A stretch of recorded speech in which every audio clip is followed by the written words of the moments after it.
जब ये नरेंद्रनाथ दत्ता थे, उनके मन में बहुत सारे क्वेश्चंस थे कि भगवान है, कैसे दिखते हैं, उनका नेचर क्या है, और अगर भगवान है तो वो कैसे दिखते हैं और मुझे दिखाइए।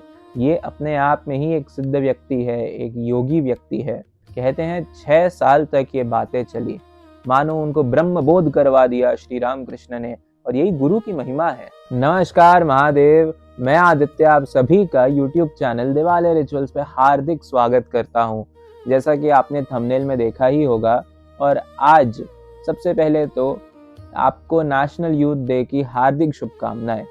आज के दिन ही स्वामी विवेकानंद जी का जन्म हुआ था, और इसी के खुशी में हम उनके विचारधारा को आगे बढ़ाते हुए, युवाओं को ये प्रचार प्रसार करते हुए, उनकी आइडियोलॉजीज को बताते हुए ये दिन मनाते हैं।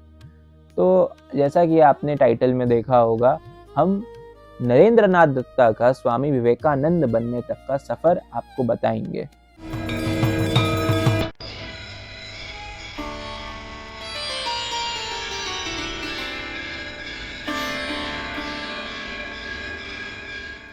स्वामी विवेकानंद जी जब अपने यंग एज में थे, मतलब जब ये नरेंद्रनाथ दत्ता थे, उनके मन में बहुत सारे क्वेश्चंस थे, और उनका सबसे बड़ा क्वेश्चन ये था कि भगवान है तो मुझे दिखाओ।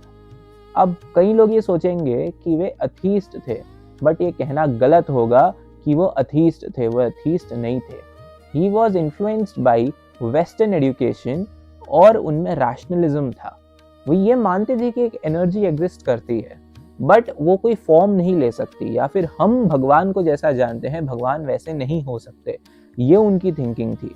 प्लस वो ब्राह्मो समाज के भी पार्ट थे।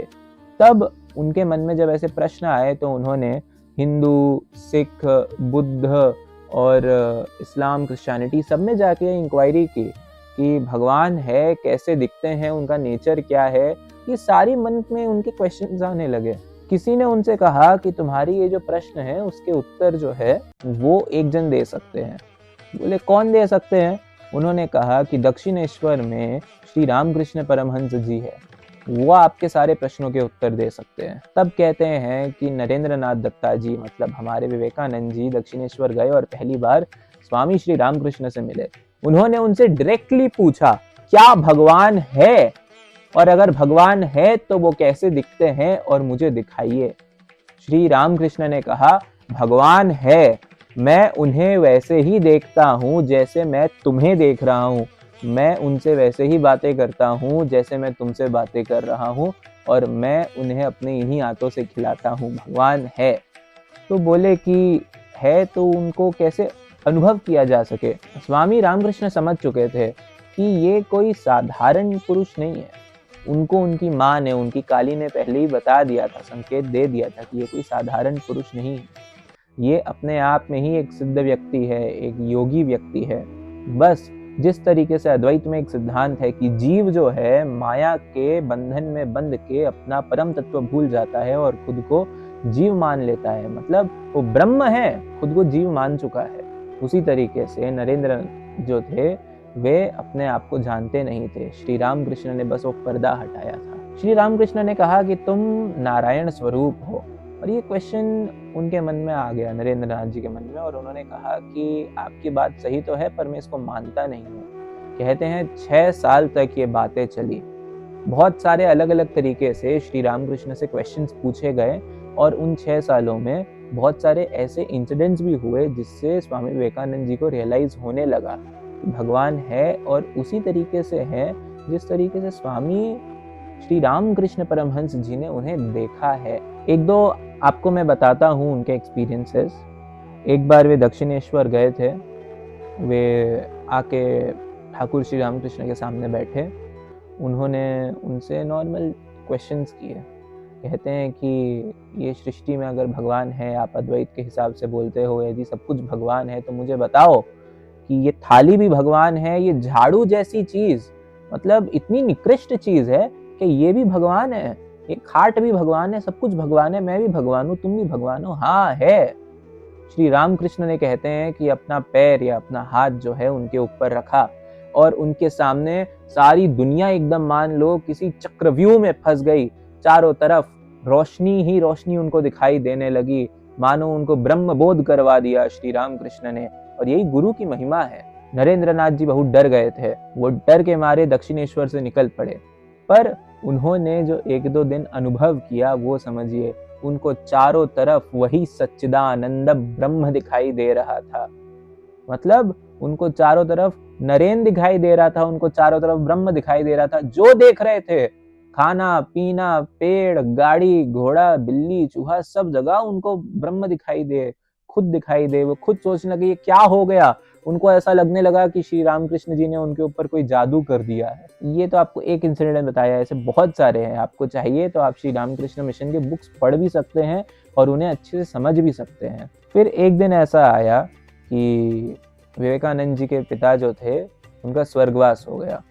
बहुत गरीबी आ गई, उनको खोजने पर भी नौकरी नहीं मिल रही थी। तब जाके उनके मन में ऐसा आया कि मैं जाता हूँ और अपने गुरु श्री रामकृष्ण को ही कहता हूँ कि जाके वो अपनी माँ से कहे कि मेरी नौकरी लगवा दे। जब उन्होंने श्री रामकृष्ण से कहा, वो मंगलवार का दिन था, रात के 8:30-9 बज रहे थे। श्री रामकृष्ण ने कहा कि देखो, कोई बीमार आदमी है तो उसको अपना इलाज करवाने के लिए खुद डॉक्टर के पास जाना पड़ता है। असिस्टेंट को भेजता नहीं है कि तुम जाओ मेरी बीमारी बताओ और जाके अपना इलाज करवा लो, मेरा इलाज करवा लो। कोई ऐसा करता नहीं है। तब उन्होंने कहा कि तुम जाओ और जाके मेरी माँ से बोलो कि मुझे धन दो, मेरी गरीबी दूर कर दो, ऐसी चीज़ें जाके मांग लो। मटीरियलिस्टिक वांट्स एक तरीके से बोला जाए। कहते हैं कि विवेकानंद जी तो थे, जैसा कि मैंने आपको कहा था, वे ईश्वर में मानते तो थे, पर उनकी थिंकिंग ऐसी थी कि भगवान जो है वो किसी रूप में आ नहीं सकते, और जिस रूप में तो हम देखते हैं उस रूप में तो वो हो ही नहीं सकते। यही उनकी आइडियोलॉजी थी उस समय तक।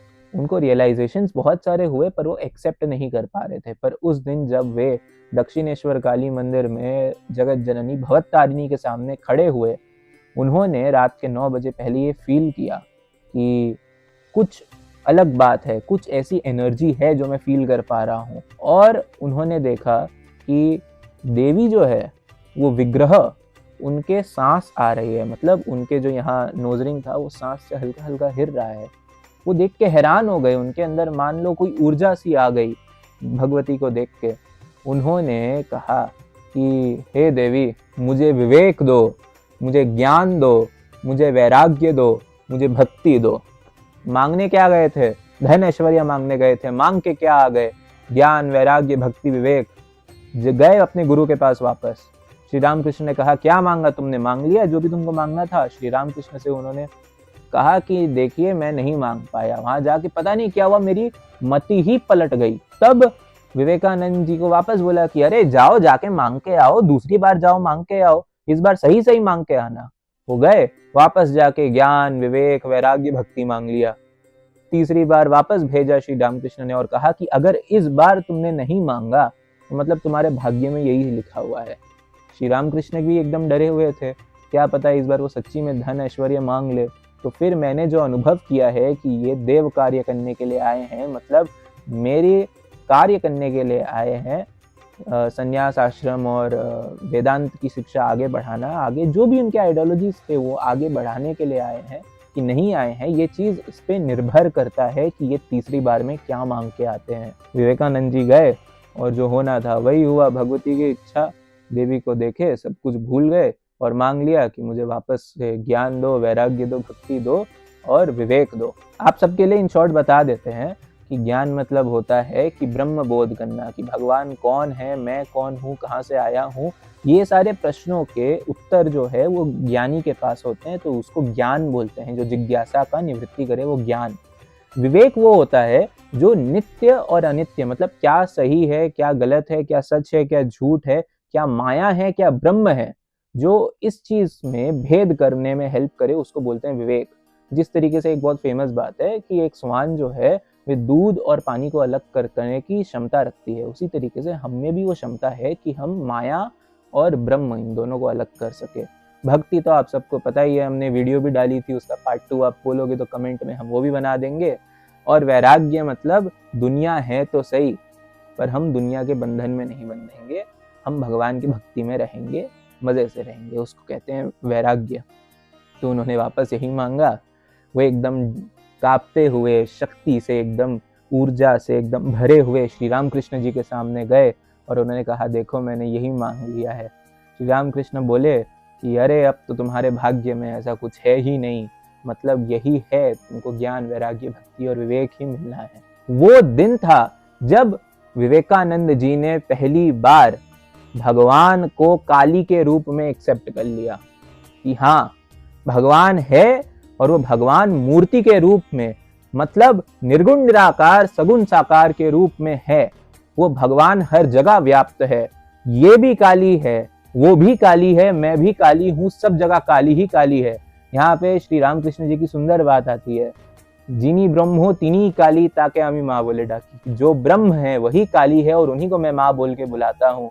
ये सुंदर बात उन्होंने एक्सेप्ट की और कहते हैं कि उस रात को उन्होंने सामने से कहा कि मुझे माँ का कोई गाना सिखा दो, कि मुझे काली कीर्तन कोई सिखा दो। तब उन्होंने एक सुंदर काली कीर्तन सिखाया कि आमर माँ त्वं ही तारा, आमर माँ त्वं ही तारा। ये सुंदर कीर्तन सुनाया कि मेरी माँ तुम ही हो, तारा मतलब तारा, काली महाविद्या, जो कहना है, हे जगत जननी तुम ही मेरी माँ हो। और यही गाना रात भर विवेकानंद जी गाते रहे और सो गए। और अगले दिन जब उठे तो उन्हें ऐसा लगने लगा कि चारों तरफ वो केवल खुद को देख रहे हैं, खुद में काली को देख रहे हैं। और यही था वो समय जब नरेन ने काली को मान लिया। और इसके बाद आगे जाके जब श्री रामकृष्ण की इच्छा हुई, कल्पतरु वाले दिन उन्होंने अपने 15 शिष्यों को संन्यास दिया और वे विवेकानंद बने। आप सभी को इनसे यह शिक्षा लेनी चाहिए कि हर तरीके से आप कोशिश करो और समझो कि भगवान है कि नहीं है। कोई कहे इसीलिए मत मानो, क्योंकि ईश्वर जो है वो अनुभव का विषय है। ईश्वर मान लेने का विषय नहीं है। अपने गुरु से आप क्वेश्चंस करो, भगवान के अस्तित्व को लेके क्वेश्चंस करो, पर खुद इस सर्च में निकलो कि वो है कि नहीं है। आपको जो अनुभव हो वही सही होगा। आज के लिए तो बस इतना ही। आप आगे क्या सुनना चाहते हो, जानना चाहते हो, कमेंट डाउन करके बताइएगा। और ये कहानी अच्छी लगे तो लोगों को फॉरवर्ड कर दीजिएगा। एंड वंस अगेन आप सभी को युद्ध डे की हार्दिक शुभकामनाएं। हर हर महादेव, जय माँ।